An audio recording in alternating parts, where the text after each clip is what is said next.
Hey guys! Welcome back to my channel.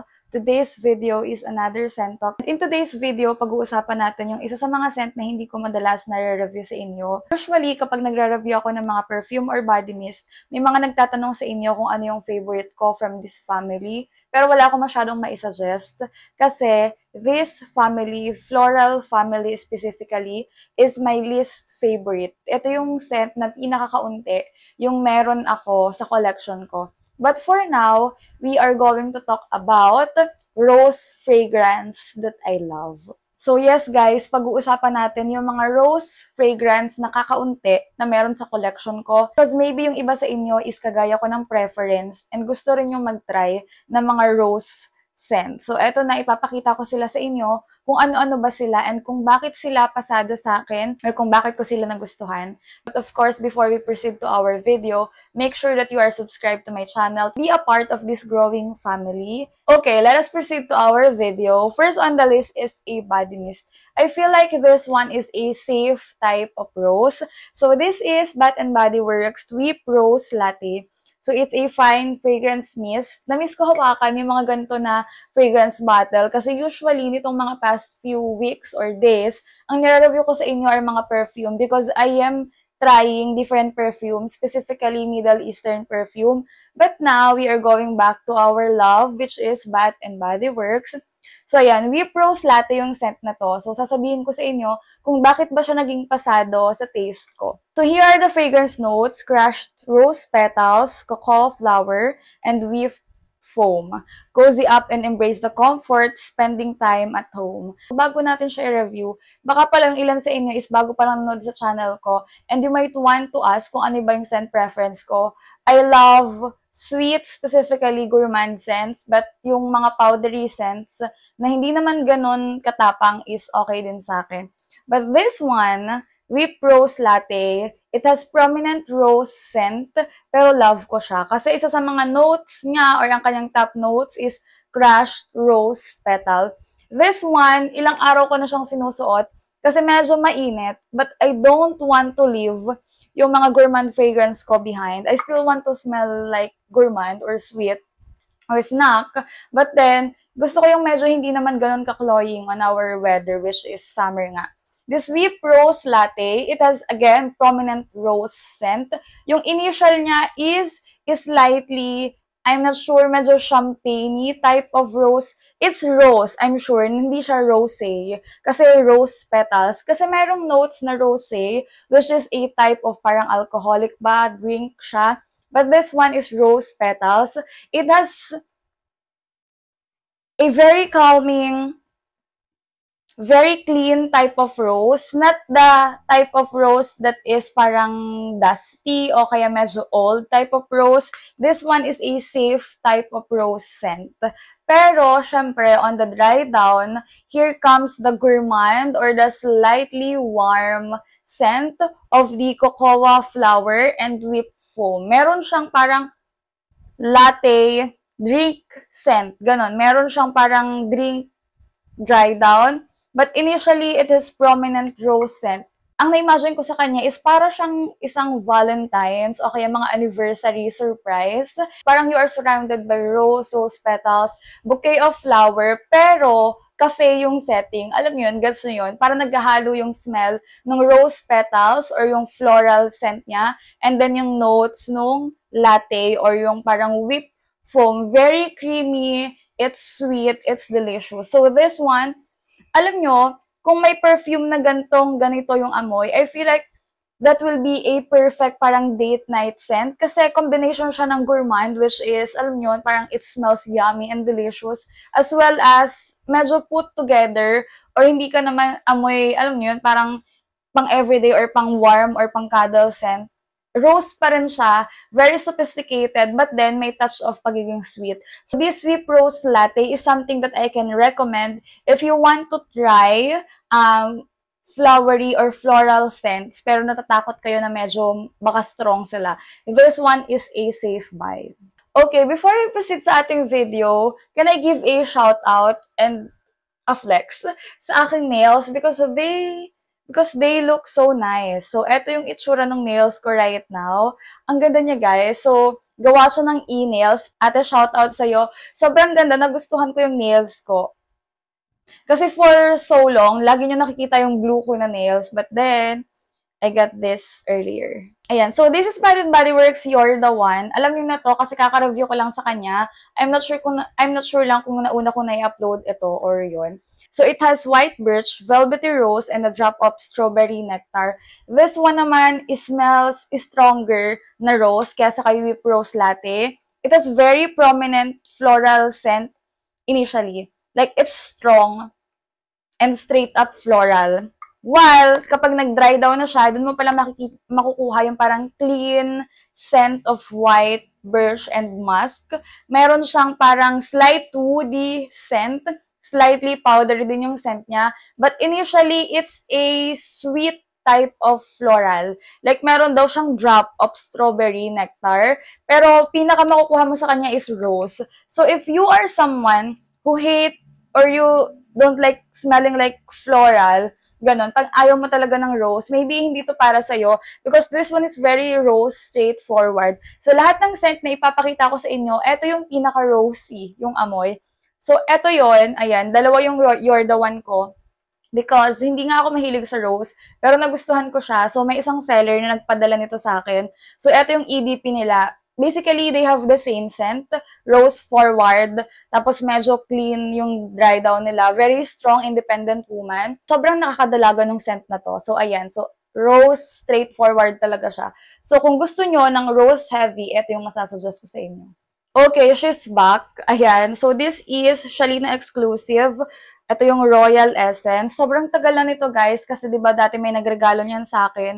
Hindi ko pa siya inuubos. Sobrang konti na lang niya, but I just want to keep this for the sake na maganda siya i-display and as memory kasi nga may nagbigay lang nito sa akin. So here are the fragrance notes. Nag-search ako kasi limot ko na. I already throw na yung box. Ayan, kasi hindi na siya maganda tingnan. Ayan. So, Shalina exclusive okay. Ngayon ko lang nalaman, this Shalina exclusive pala is by Fragrance World. So, top notes are lychee, pear, and bergamot. Middle notes are Turkish rose, agarwood, wood, and incense. Base notes are vanilla, amber, and woody. Yes, it's a little bit what do you call this? Parang complex scent. Medyo maraming scent na maamoy ka dito. But yung most prominent scent na makukuha mo dito is the rose or the floral scent, the sweetness of lychee and pear, and the dry down of vanilla and amber. This one smells really nice. It's a perfect date night scent, especially if you are going somewhere na medyo malamig. Like, kakain kayo sa medyo cozy na place, o kaya naman magsisinema kayo, or para mga Tagaytay vibes, ganon. Sobrang bango niya, guys. It's actually almost medyo holiday scent din. I love this for Christmas. Lagi ko siyang sinusuot. Lagi ko siyang ginagamit. So, this one is matamis siya, yes. Maamoy mo yung lychee and pear, which are my favorite type of fruit. Hindi ako sobra hilig sa heavy fruity scent, but yung lychee and pear, I love them. And then, yung second na maamoy mo dito or in the middle note, you will get that Turkish rose. So, lahat ng floral na nabanggit, yung rose, yung pinaka-prominent na maamoy mo. But my favorite part of this is, of course, yung kanyang vanilla gourmandy aspect. Ayan, sobrang bango niya on the dry down. This performs really well. Like, it's 11/10. Kapag in-spray mo siya, hindi pwede na yung makakasama mo nung araw na yun is hindi siya maaamoy. Like, legit, maaamoy talaga siya ng kung sino man yung makakasama mo. Lahat talaga, kahit yung madadaanan mo, maamoy. May isang moment na naging signature scent ko siya, and then yung isa kong co-teacher, sabi niya, alam na daw niya na nandun ako kasi naaamoy na daw niya to. So, this is really strong. I super love this kahit meron siyang rose. Specifically, Turkish rose. I don't know. I'm not sure kung ano yung pinagkakaiba-iba ng mga scent ng mga Turkish, Ecuadorian, whatsoever, na rose. Pero, ayun, meron siyang rose, but still, I like this. The last on my list is the latest part of my collection, which is the Amirat Al Arab. So, this is from Asdaf, which is a parang sister company of Latafa. And this is yung kanilang Privé Rose. Meron siyang dalawa for women, which is, yung una is yung parang OG, the red Amirat Al Arab, and this one, yung parang pink or peachy pink or baby pink color. So this one looks like this. Sobrang luxe dito. Ilalagay ko yung link sa baba ng mga napagkukuhanan ko ng mga ganitong uri ng perfume, yung mga Arab o kaya mga Arabian or mga Middle Eastern perfume. Ilalagay ko, nabibili ko sila specifically sa Westworld PH. Okay, going back to this, sa gilid niya, may sobrang gandang nakalagay. Oh my God, bagay siya sa nails ko. Ayan, Princess of Arabia. You will smell like a princess pag ito yung gamit mo. So, ito yung mga notes na maaamoy mo sa kanya. Meron siyang strawberry, grapes, and orange. That's the top note. Meaning, ayun yung una mo makukuha while or when you spray this. Middle note, oh my God, nawawalan ako ng boses. Middle notes are rose, white musk, jasmine, gardenia, lily, and ilang-ilang. Base notes are tonka bean, amber, and sandalwood. This one, actually, they offer the same vibe but different scent.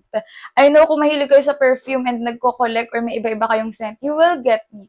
They have the same vibe, like princessy, medyo, alam niyo yun, parang royal women scent.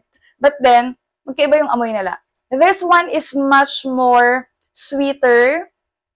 Mas naglilin siya into fruity scent. Very prominent yung strawberry and grapes niya. Medyo may asim siya initially. Kapag una mo siyang maamoy, baka maisip mo amoy alak siya. Alam niyo yung parang when you're friends, ako kasi hindi talaga ako nagtitake ng any alcohol beverage. Personal preference ko lang siya kasi mabilis ako mapaitan.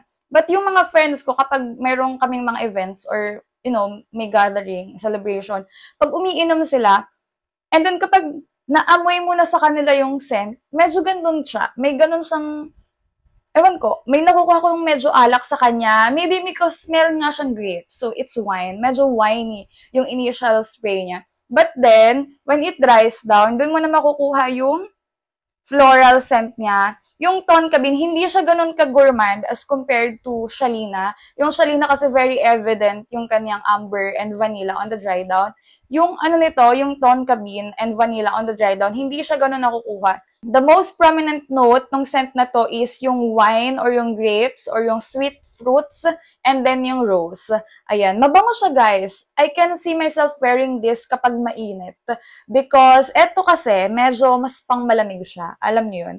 And then this one naman, eto yung mas bagay sa panahon natin ngayon which is summer. Nagustuhan ko siya guys. Kahit hindi talaga ako mahilig sa mga alcoholic scent.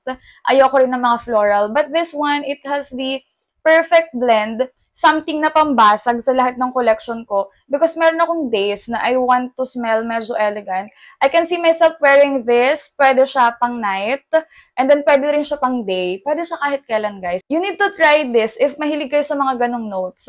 Medyo, alam niyo yun, parang lifted, but then may floral notes. Kasi sometimes yung mga floral notes, it tends to be dry, muddy, or luma, or medyo altar vibe, but this one hindi.